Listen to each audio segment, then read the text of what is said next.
Chinese Premier Li Keqiang says Beijing supports the Hong Kong government's actions to end violence and chaos in the city. Mr. Li is the highest-profile Chinese official to speak out on the unrest that has gripped Hong Kong for 3 months. 中国政府坚定不移地维护一国两制、港人治港，高度支持，而且支持特区政府依法止暴制乱，恢复秩序，也是为了维护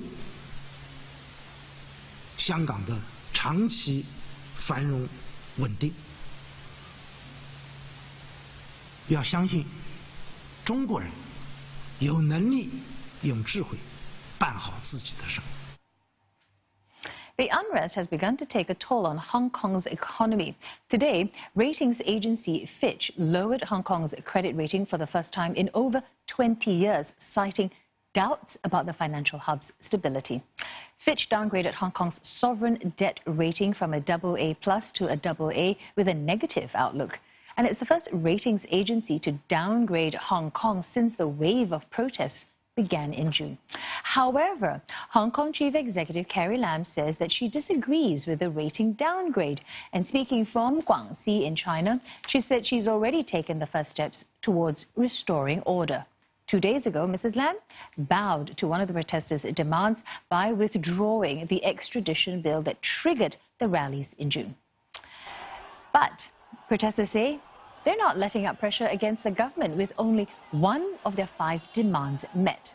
This weekend, groups are again planning to target Hong Kong International Airport, and this would mark the 14th consecutive weekend of protests.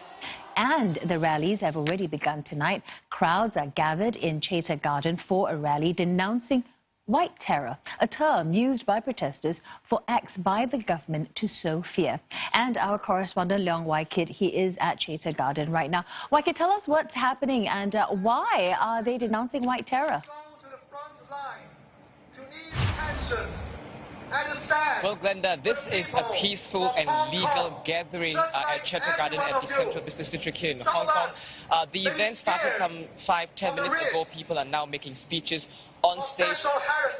The theme here is no to white terror, and Glenda, as you've explained, white terror is an expression to describe scare tactics taken by the authorities to prevent or deter people from speaking up. Examples could be how companies would threaten or actually sack employees who've spoken out. So these people here are gathered to say no to white terror. However, we've seen many rallies, peaceful gatherings throughout the month, and many of them are themed differently. What is consistent, though, is the Hong Kong citizens' 5 demands, making sure, of course, that the government withdraws the extradition bill fully, as well as, more importantly for them, is to form an inquiry to look into cases of alleged police brutality.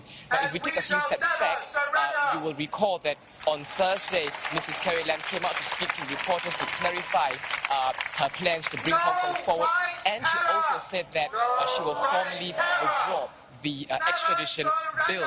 And this is an important rally to watch because this comes just 1 day after that. We've seen comments online, communities online rejecting the move, and this physical rally is perhaps a barometer of how Hong Kong citizens are reacting to Mrs. Carrie Lam's move. If you can see, as far as the eye can see, there are hundreds, if not thousands of people who've bothered to turn up to have their voices heard at this rally.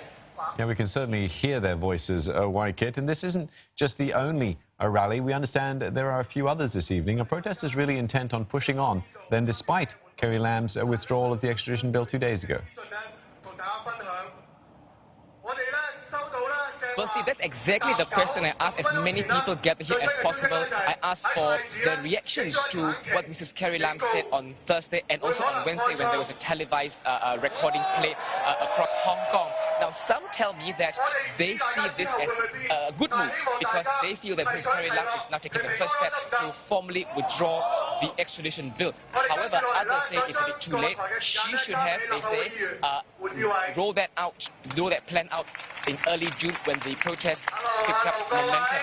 I've also asked them their reactions on whether they will take part in a peaceful dialogue that Mrs. Carrie Lam is calling for. Some say that yes, they want to take part, but they're concerned about who exactly will be selected to talk to Mrs. Premier Li. Earlier, you also mentioned, Steve, that there are various events planned this evening. There are also events planned on over the weekend. What we are looking at right now is the near future, tonight, whether or not this peaceful rally will end up with chaos, because as we've seen in previous peaceful rallies, after people go home at night at several places, violence would ensue. So we're keeping a close watch on whether that might happen. The other key event that we are looking very closely is September 7th, Saturday, where organizers had urged Hong Kong citizens to come out to block routes, to block roads leading to the Hong Kong International Airport in what they described as a stress test. Now for that, the police have come out this afternoon spelling out the kind of offences that people would take if they were to heed the advice of organizers to block roads to the airport. So these are some of the events we're looking at tonight as well as tomorrow. All right, many thanks for that update. Leung Wai Kit reporting from Chater Garden in Hong Kong.